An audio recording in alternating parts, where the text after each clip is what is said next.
What's up, YouTube? So I am about to edit my YouTube video and I totally remembered I need to tell you guys what happened with my shoulder.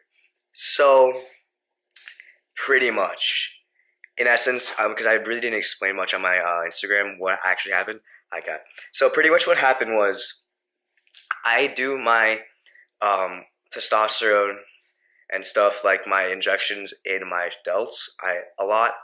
I will rotate between delts and glutes just because I used to do thighs, and the thighs just have a lot of nerves, and it kind of hurts, especially as I'm getting leaner. It's just painful, like genuinely. It's not like a fun experience. No, excuse me. When I was when I was not dieting, when I was bulking, it was much easier on the thighs.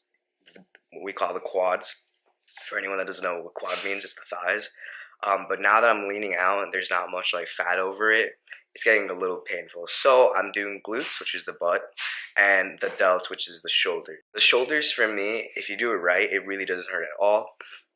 That was one reason I really like doing them. And two, it was because I noticed personally that when I started spot injecting in the shoulder area, that I felt like as if there was, this is not from science. This is not this. I have no scientific backing of this. This is just what I personally saw.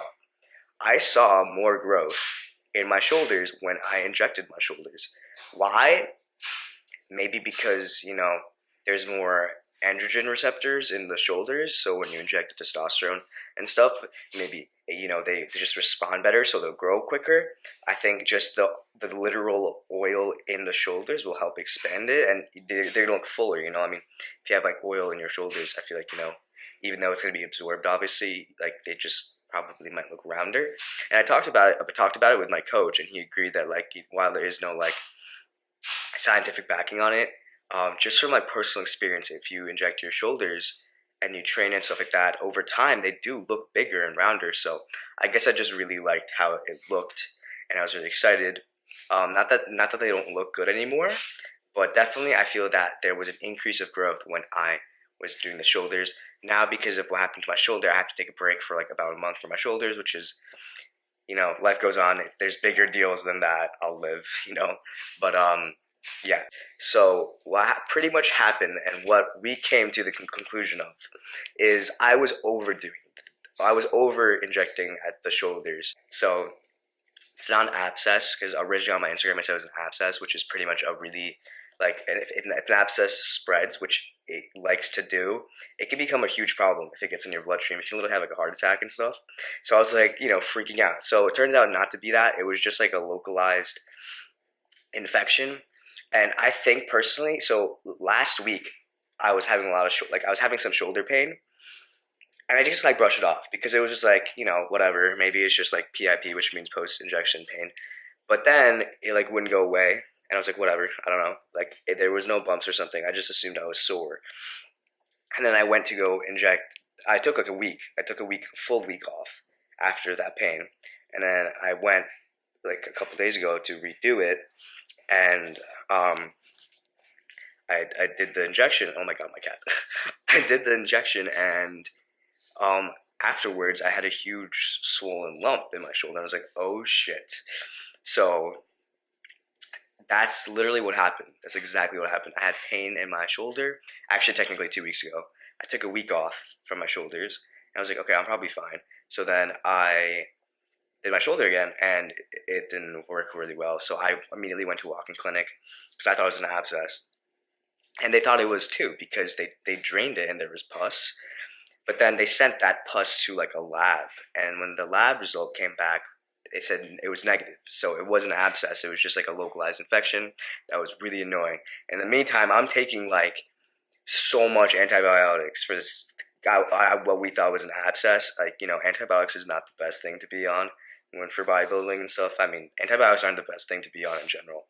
So it's great. It's not an abscess, but fine. I pretty much can't really inject the shoulders for like a month just to be on the safe side. I went from 2 antibiotics just to one, the more mild one, because the other one was like really strong. So I cut it back to 1 antibiotic, the less stronger one. I'm taking probiotics. Make sure, guys, if you are on antibiotics, take probiotics because antibiotics kill both the bad and the good bacteria. So getting probiotics so you digest your food right. I'm drinking a lot of water because the antibiotics kind of like dry you out, I guess. And that's about it. We're gonna be fine. It's just a little annoying. And I totally before I go, I can't believe I keep forgetting to do this because like whatever. Anyway, so for my prep, there is a good possibility that someone from the New York Post will be covering my prep, which is so amazing. I actually am calling them today at 6:30 p.m. and we're going to discuss it. But there's a good chance that my prep for this show will end up being on the New York Post, which is like, I'm so happy. I'm so grateful I made this connection. Like, it's just like unbelievable. I'll go into more detail and like as we progress and more details come out, I will obviously let you guys know via YouTube videos and via Instagram. What else? 2, my other big announcement is I'm now officially part of this thing called Trans in the Wild. I'm really excited. It's going to be a collaborative thing on Long Island, and again, I just joined, so I need more details for you guys. I will make sure to shout out everyone else in in Trans in the Wild on here and on IG. But yeah, so I pretty much 2 things. 1, my prep will be covered by the New York Post, possibly. Details to come soon, and I am officially part of this trans collaborative organization called Trans in the Wild on Long Island, and there are more details to come on that too. So that's it, guys. Peace. Enjoy the video.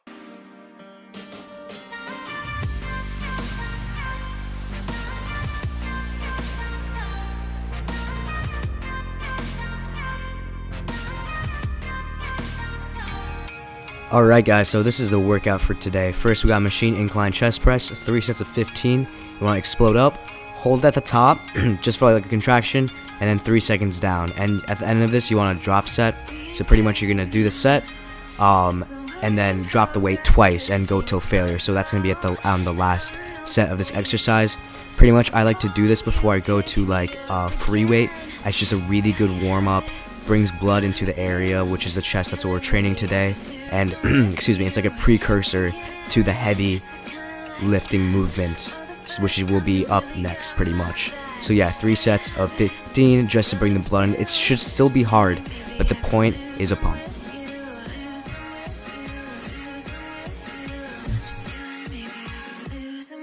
Next up we got the dumbbell chest press, 4 sets of 8, explode up, 3 seconds down, and then at the last set you're going to drop the weight twice and go till failure. Key notes is you want to have your hands slightly in, do not have your hands 90 degrees out. That hits the front delt more than the chest, so bring your arms a little in, guys.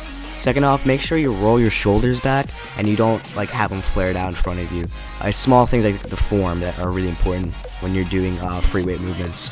And yes, if you're wondering, that is Steve Loris behind me. He's training with Sadiq. And then we got dumbbell hex press, slight incline on the bench for the movement. It's a really great inner chest squeeze, and then you superset it with a Smith machine floor press. It's kind of similar to like a barbell bench, but it kind of takes a partial part of the movement out, so you focus on only one aspect of the movement. It's gonna hit the chest and the triceps. I think this is a great superset. It's just like, it's different. I think if you want to try something different in your workout and you're getting bored of like the usual things, it's great to try. And also, as you saw when I did that, again, roll your shoulders back before you do the movement. It's so important. So lift yourself up, roll your shoulders back, lay down, and then proceed to do the movement. No drop set on this or anything, just straight 4 sets of 10 normal tempo.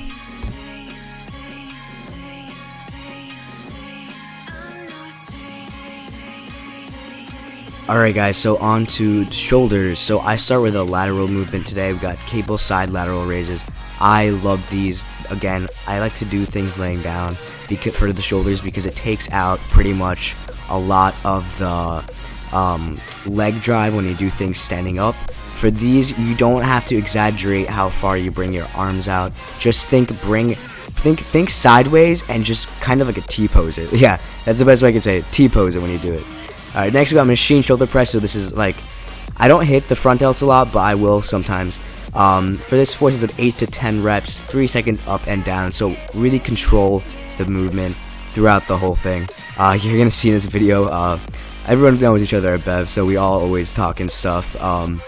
That's the beauty of Bevs. Everyone is like really friendly with each other. You're gonna see his name's Nick. He's gonna start like joking around, like yelling in my face. But yeah, all good vibes over there. So 3 sets of 10. I'm sorry, 4 sets of 10, and then watch the tempo.